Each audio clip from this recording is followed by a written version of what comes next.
Bienvenidos a Estrategias de Inversión. El Parlamento griego aprueba nuevos planes de austeridad, algo que los mercados internacionales han celebrado, mientras que los ciudadanos helenos todo lo contrario. La incertidumbre está servida. ¿Podremos refugiarnos en el mercado de fondos de inversión? Vamos a preguntárselo a nuestro invitado de hoy, José María Luna, director de análisis de Profineaf. Bienvenido, José María, ¿qué tal? Muy buenos días, muchas gracias. Comencemos por Grecia. Por una parte tenemos a los bancos franceses y quizás a los alemanes contribuyendo a ese rescate, aumentando los cupones que reciban de los bonos, reinvirtiéndoles otra vez en deuda griega a mayor vencimiento. Por otro lado, el Parlamento griego aprobando nuevos planes de austeridad. ¿Qué va a pasar con Grecia? Pues en principio lo que tenemos a corto plazo es un suspiro.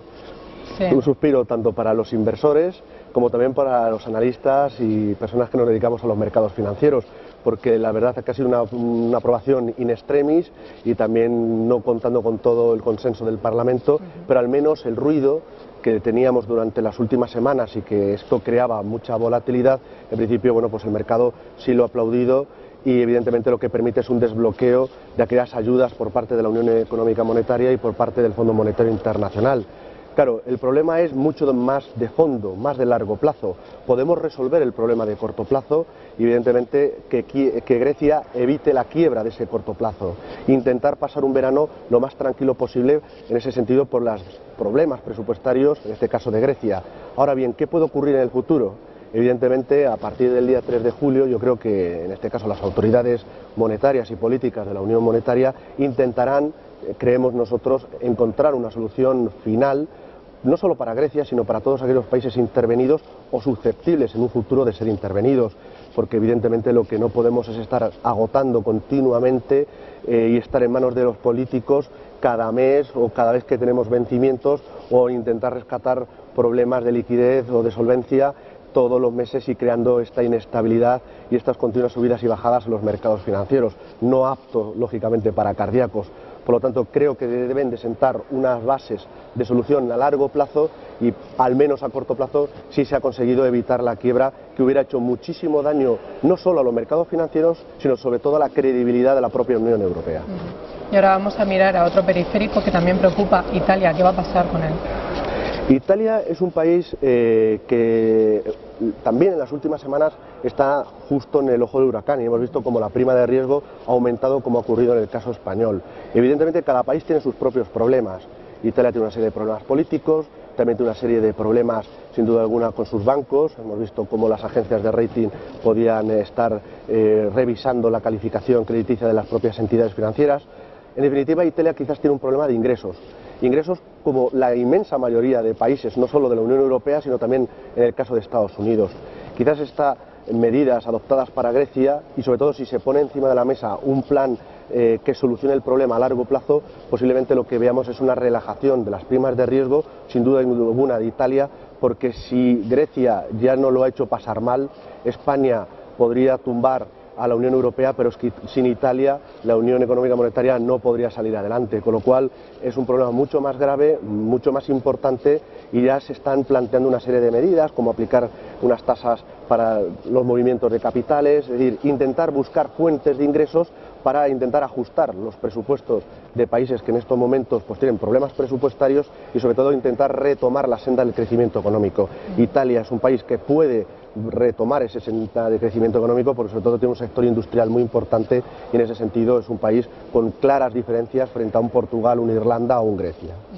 Y ahora nos vamos al otro lado del Atlántico, en Estados Unidos, porque sé que ustedes en Profineaf son partidarios de invertir allí, pero en el mercado de fondos, ¿qué nos recomendaría? ¿Qué tipo de fondos quizás hay? Para nosotros la renta variable norteamericana efectivamente es el mercado que más nos gusta desde hace bastante tiempo. Y hay una clave muy importante, y la clave fundamental es que el fondo que vayamos a utilizar a la hora de invertir en renta variable norteamericana cubra el riesgo divisa. Esto es fundamental, es lo más importante a la hora de estar en renta variable norteamericana. Por un lado, estamos viendo cómo estos planes de ayuda a países con problemas, evidentemente lo que hacen es que relaja la tensión sobre la eurozona, y eso permite al euro apreciarse y al dólar debilitarse. Y por otro lado, la Reserva Federal Norteamericana puede tardar meses hasta que suba los tipos de interés, en cambio el Banco Central Europeo podría subirlos antes de que acabe el verano. Por lo tanto, Ante estas dos variables, sin duda alguna, es muy importante que no asumamos riesgo divisa, porque hemos visto pasar el euro-dólar de niveles de 1,40 a 1,41 a niveles de 1,45 en 2-3 sesiones. Por lo tanto, es muy importante esa primera variable. La segunda, ¿qué tipo de fondos? Fundamentalmente, tres tipos de productos. Por un lado sería un fondo ligado al SP500 que trate de batir al SP500, sobre todo que tenga mucho sector industrial en cartera y también sector farmacia. Sector farmacia hemos visto cómo el free cash flow de las compañías ha aumentado, también la propia rentabilidad por dividendo, y es importante que esos dos sectores estén presentes. Sector industrial más cíclico, sector farmacia más defensivo. Esa combinación nos parece muy idónea y perfecta. Un segundo tipo de fondo podría ser el sector tecnológico. Si volvemos a ver datos mejores de producción industrial en la parte japonesa, y así parece apuntar como la recuperación tras el terremoto van en esa senda, puede permitir una mejor evolución de las compañías tecnológicas norteamericanas. Por lo tanto, también el sector tecnológico, fondos ligados al Nasdaq, de nuevo insisto con la divisa cubierta, y un tercer producto podrían ser empresas de pequeña y mediana capitalización. Podría ser también muy interesante tener ese tipo de productos. Evidentemente este tercer tipo de fondos sería ya más adecuado para inversores agresivos o muy agresivos por perfil de riesgo. Y en España recientemente Bankia y Banca Cívica han registrado su folleto de salida a bolsa en la CNMV. Saldrán con descuentos en torno a un 50% más o menos. ¿Qué le parece ya con el precio sobre la mesa este tipo de inversión y si presionará a las financieras que ya están cotizando actualmente? Pues es importante la pregunta porque el sector financiero en estos momentos está, y sobre todo el español, muy en el ojo del huracán. Tenemos esas salidas, además salidas necesarias, en el plan de reestructuración del sistema financiero español y sobre todo algo muy importante, tenemos también antes de la salida de bolsa los famosos stress test bancarios europeos que también van a poner encima de la mesa pues cómo está la salud de los bancos tanto españoles como europeos en estos momentos. Yo creo que eso va a presionar también no solo el precio sino el interés sobre estas salidas al mercado. Hemos visto cómo efectivamente salen con descuentos importantes, dado que no había demasiado interés por la parte institucional a los precios que inicialmente se habían planteado, con lo cual se ha tendido hacia la parte minorista y también a la parte institucional, pero con enormes descuentos. De momento, creemos que lo más adecuado es no estar en el sector financiero europeo y de estar a través, lógicamente, de fondos de inversión y sobre todo de una gran banca frente a entidades financieras que en estos momentos van a salir al mercado. Preferiríamos esperar, ver qué comportamiento tienen en bolsa, porque sin duda alguna hay un riesgo muy importante y ese riesgo no todo el inversor está dispuesto a asumirlo. Una cosa es el inversor especulador que puede entrar y salir en el mercado y otra cosa es el inversor que puede estar en fondos de inversión que intenta aprovechar la evolución de un sector, como puede ser el sector financiero, pero con un horizonte más de medio plazo. Esperaríamos a esa evolución para determinar si es una buena o no una buena oportunidad de compra. De momento lo que recomendamos es mucha prudencia en ese tipo de valores. Y todo lo hablado está haciendo que el mercado de renta fija ya no sea tan fijo. ¿Ustedes ven oportunidades en este mercado? Sin duda alguna.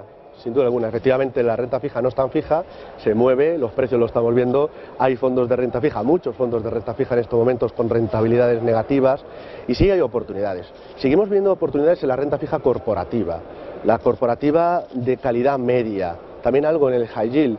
Hay que darse cuenta de algo muy importante, las empresas tienen mucho cash en estos momentos, están en un proceso de desendeudamiento, desapalancamiento, todo lo contrario a lo que ocurre con los estados. Los estados tienen un problema de presupuestos, de cada vez más deuda y muchas empresas realmente están en el polo opuesto. Evidentemente una forma de aprovecharlo puede ser invertir en renta fija privada de esas empresas, de las de mejor calidad o de calidad media, como digo.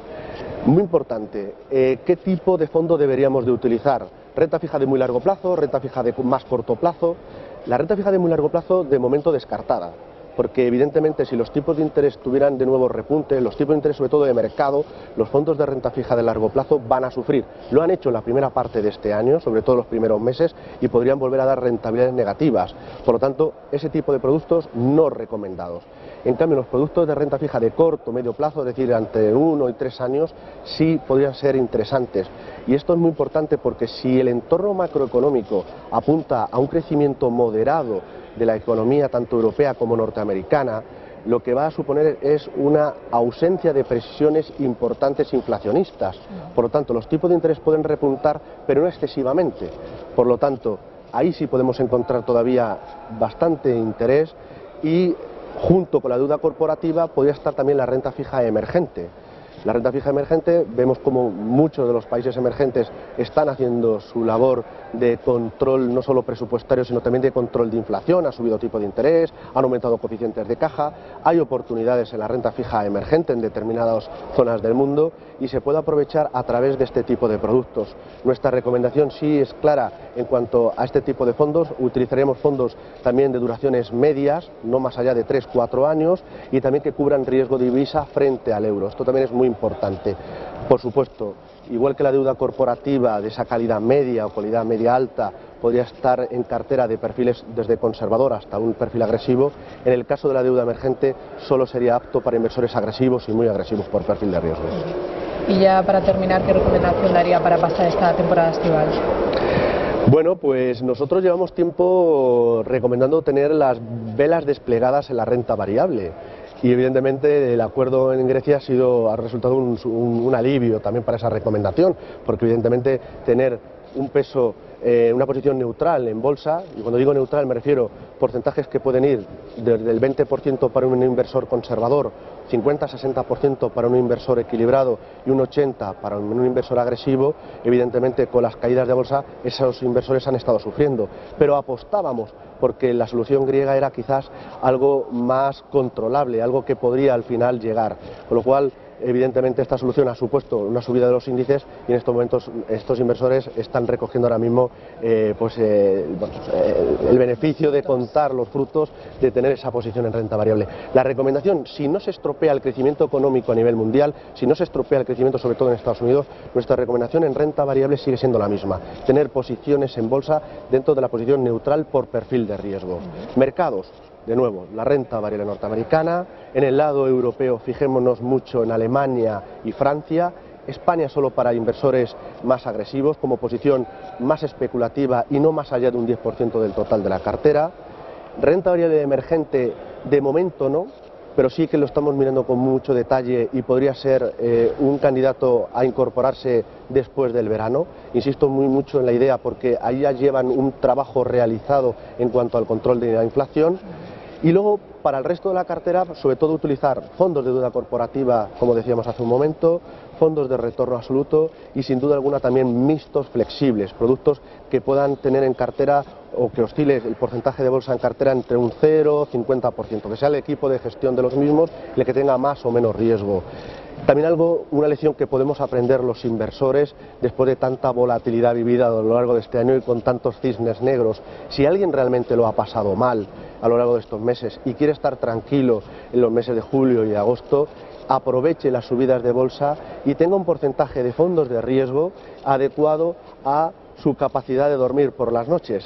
Por lo tanto, aprovechen estas subidas, evidentemente, y reduzcan la posición de riesgo. Si lo que quiere es aprovechar ahora mismo esta evolución alcista de los mercados, yo creo que la estrategia que acabamos de comentar podría ser bastante válida. Nos vamos a quedar con todas estas recomendaciones. José María Luna, director de análisis de Profinedad, muchas gracias. Ha sido un placer. Muchísimas gracias. Y ustedes recuerden que pueden seguir informados de la actualidad económica en nuestra página web estrategiasdeinversión.com.